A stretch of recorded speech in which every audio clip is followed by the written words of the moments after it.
संतों का एक मत है, ये जो शरीर है अगर परमात्मा की सेवा में लगता है तभी जीवन सार्थक है।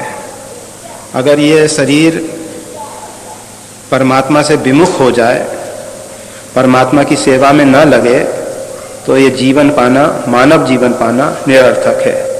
उसी भाव को व्यक्त करने के लिए ये कुछ चौपाइयाँ दी गई हैं। गोस्वामी तुलसीदास जी कह रहे हैं, जिन हरि कथा सुनी नहीं काना, श्रवण रंध्र अहि भवन समाना। जिन्होंने अपने श्रवण के द्वारा, अपने कानों के द्वारा भगवान का चरित्र नहीं सुना, हरि कथा नहीं सुनी, वो कान जो हैं सर्प के रहने के छिद्र अर्थात बिल के समान हैं। इस बात को जरा समझना चाहिए। पहले तो हरि कथा के विषय में हम थोड़ा सा समझें। गोस्वामी तुलसीदास जी का एक विचार है। गोस्वामी तुलसीदास जी का विचार अर्थात संतों का विचार, जिनके अंतःकरण से राग द्वेष समाप्त हो गया है, ऐसे जो महापुरुष हैं उनके अंदर परमात्मा अपने विचारों को अभिव्यक्त करता है, प्रकट करता है। तो ऐसे गोस्वामी तुलसीदास जी महाराज, जिनके अंतःकरण में अहंकार नहीं है, उन्होंने ये जो विचार दिए हैं वो परमात्मा का ही विचार है, परमात्मा की ही वाणी है, वेद के समान पवित्र है। जिस प्रकार से वेद अपौरुषेय है, इसी प्रकार से संतों की वाणी भी अपौरुषेय है। वो प्रयास करके नहीं बोले हैं, उन्होंने कोई ग्रंथों का अध्ययन कर करके नहीं बोला है। ग्रंथों का अध्ययन किया, जरूर किया, परंतु बोलने के लिए नहीं किया, सिर्फ अपने अंतरस्थ छिपे हुए परमात्मा तक पहुंचने के लिए किया। और जब अपने अंतरस्थ छिपे हुए परमात्मा को पाया तो वो महामौन की स्थिति में पहुंच गए। तब प्रकृति को लगा कि ऐसे महापुरुषों के द्वारा जनसाधारण को कुछ लाभ मिलना चाहिए। जनसाधारण जो है महामौन की भाषा नहीं समझ सकता, इसलिए प्रकृति, परमात्मा की जो प्रकृति है, वो संतों के द्वारा कुछ वाणी व्यक्त करती है, प्रकट करती है। तो हरि कथा बिन सत्संग न हरि कथा। गोस्वामी तुलसीदास जी स्पष्ट कह देते हैं कि बिना सत्संग के हरि कथा होती ही नहीं है। सत्संगत दुर्लभ संसार, सत्संग बड़ा दुर्लभ है, और सत्संग दुर्लभ है, और बिना सत्संग के हरि कथा होती ही नहीं है। बेले बेले पाइए माया त्यागी संत। ऐसे तो संत देश में बहुत मिल जाते हैं। अभी आप सब जो कपट मुनि का चरित्र पढ़ रहे थे, राजा प्रताप भानु उसके स्वरूप को देख के मोहित हो जाता है, उसको एक सच्चा संत मान बैठे, और वो भी कथा कहता है। उद्भव पालन प्रलय कहानी, कहेस अमित आचरज बखानी। बहुत कथा कही उसने, लंबी चौड़ी कथाएं कही, लच्छेदार भाषा में कही, परंतु वहां हरि कथा नहीं हुई। क्योंकि कपटी मुनि के द्वारा कभी भी हरि कथा नहीं हो सकती।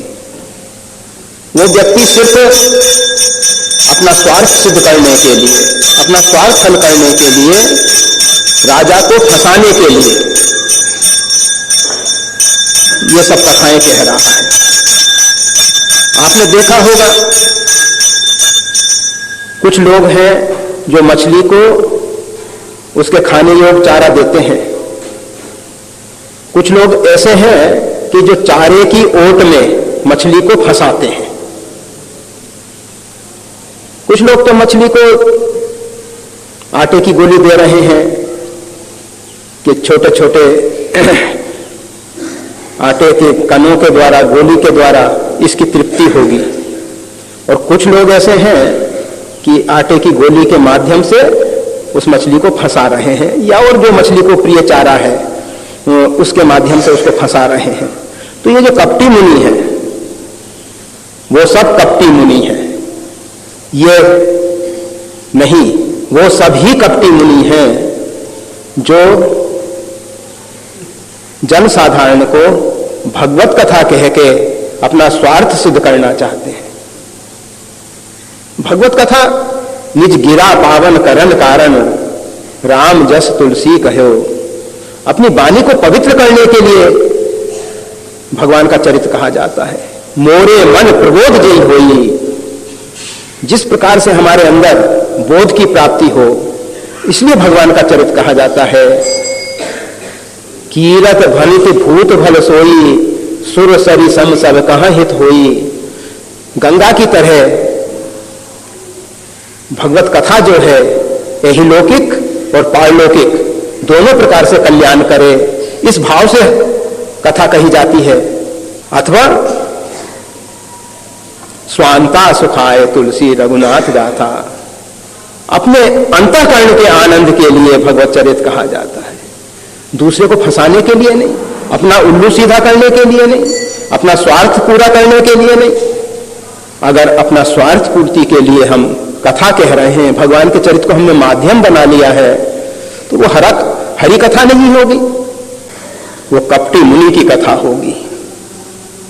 जो भी हो, जैसा भी हो। तो गोस्वामी तुलसीदास जी ने स्पष्ट कर दिया, जिन हरि कथा सुनी नहीं काना। आप सब थोड़ा ख्याल करेंगे, अगर अभी तक हमको ऐसे संत महापुरुष नहीं मिले कि जो सिर्फ भगवत कथा भगवत प्रेरणा से कहते हैं, भगवान के प्रेम को बढ़ाने के लिए कहते हैं, जनमानस को पवित्र करने के लिए कहते हैं, अपनी वाणी को पवित्र करने के लिए कहते हैं। अगर ऐसे संत हमको अभी तक नहीं मिले हैं और हमने उन सब महापुरुषों के द्वारा कथा नहीं सुनी है, तो हमारे काम